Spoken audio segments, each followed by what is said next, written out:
make sure they don't suffer, the animals don't suffer. Inupiaq Eskimo Larry Adams relies on the sea and land for his food and his way of life, hunting most of what he eats. But that's getting harder. I used to be able to recognize the current and the weather, when it's going to change, because my grandpa was showing me. But now today, it's real unpredictable because of the ice change, and it don't get as thick. It's not safe no more, and it's scary. It's real scary. That ice change on the Chukchi Sea has made it impossible for the men of the village to spend spring hunting season out on the thinning ice. It's a tradition they've kept alive for thousands of years. This past 5 years alone, I see a decline in our bearded seal take for the whole year. Like this year, my family just got one. Normally we end up with 14 or 15 bearded seal in our family.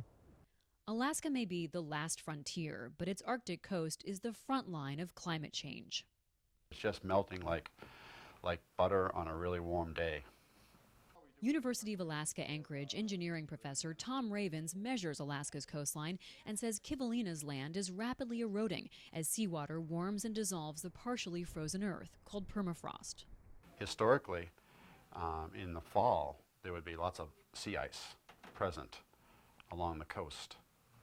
And when these fall storms came in, they would sort of buffer the land so that it wouldn't be so bad.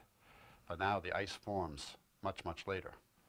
Not only is it harder for hunters, but the village is in increasing danger.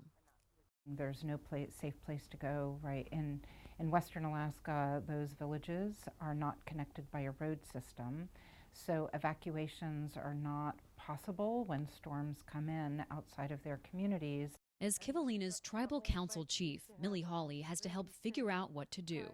I worry about the entire community and our life safety, especially our children and our elders.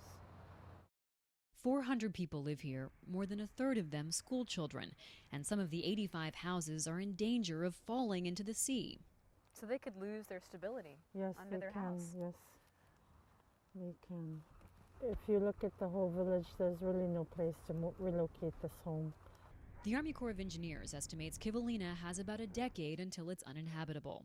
There's a proposal to move 7 miles away onto the mainland with a price tag of more than $100 million, but the community is undecided.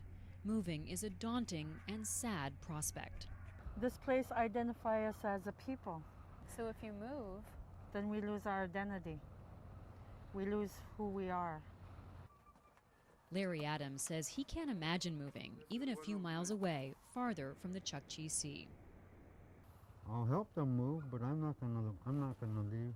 Me personally, I want to die here. because it's home? It's home. It's my home. But Kivalina's people may have no choice as some of the first victims of climate change. Libby Casey, Al Jazeera, Kivalina, Alaska.